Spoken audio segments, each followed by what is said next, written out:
retired Lieutenant General Ben Hodges, former commander of the U.S. Army Forces in Europe.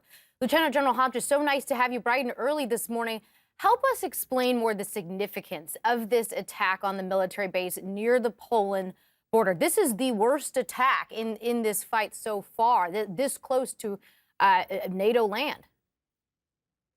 Well, this is a strike by the Russians using a bomber to deliver those 30 cruise missiles, demonstrating that they have the reach, that they are aware of the lines of communication from Poland into Ukraine. So they're indicating and demonstrating that they are prepared to attack those lines of communication. And of course, that's not a surprise to anybody. I'm more concerned about their impact on the logistics than on the proximity to the border with Poland. But I anticipate that Ukraine will figure out a way to have redundancy in these lines of communication so that we can continue this essential aid into Ukraine. Still, there is no-fly zone yet over the Ukraine. NATO has not imposed that. What can be done to prevent further airstrikes? Does there need to be a no-fly zone? You know, I have to confess, I have personally struggled with this. I signed a letter with several other retired officers and ambassadors advocating for some sort of a no-fly zone. But at the same time, the reality of the situation is if you have a no-fly zone, as most of your viewers know, you have to have NATO aircraft in the air to shoot down Russian aircraft. You have to have NATO aircraft prepared to hit Russian air defense systems, and you have to be prepared to go in and pick up a pilot who gets shot down. So this is our challenge. And of course, I think it was a mistake not to let this transaction of MiGs from Poland to Ukraine to stop that. I think that could have made a difference.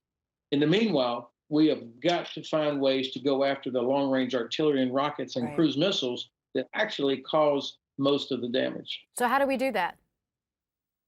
Well, intelligence, number one. We can tell where these things are coming from, sharing that with the Ukrainians, giving them more counterfire radar so they can identify the point of origin, more longer range systems that help them reach where those things are coming from, and especially anti-ship missiles, because it's Russian Navy Black Sea Fleet ships that are launching cruise missiles into Mariupol, for example.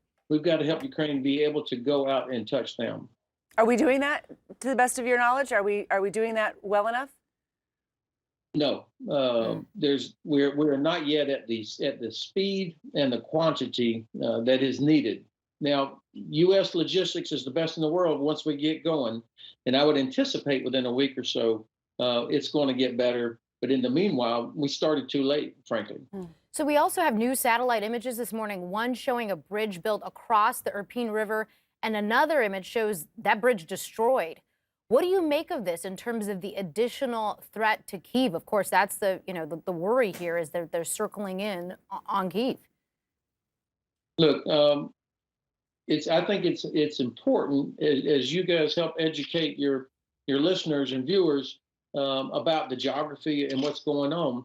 But I'm going to tell you that I believe that we probably are about 10 days away from Russia culminating. In other words, running out of time, running out of people, and running out of ammunition. Kyiv is a huge city. I was there 5 weeks ago, met President Zelensky there. It is a very large city, very complex urban terrain, separated by one of the biggest rivers in Europe. I do not believe that the Russians have the numbers actually to encircle it, let alone capture it or even clear it. They're having ammunition shortages already because of the poor planning that they've done. They have serious manpower shortages. This is why they're recruiting Syrians to come in and help fight.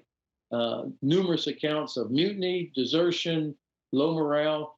Now is the time for us to pour on the gas to make it clear that we are in this for the long haul. President Zelensky is right. Ukraine is going to win this thing, but the next 10 days are going to be decisive. All right, the next 10 days. A lot can happen in 10 days, as we've seen. All right, Lieutenant General Ben Hodges, thank you so much for your time this morning. Thank you, guys.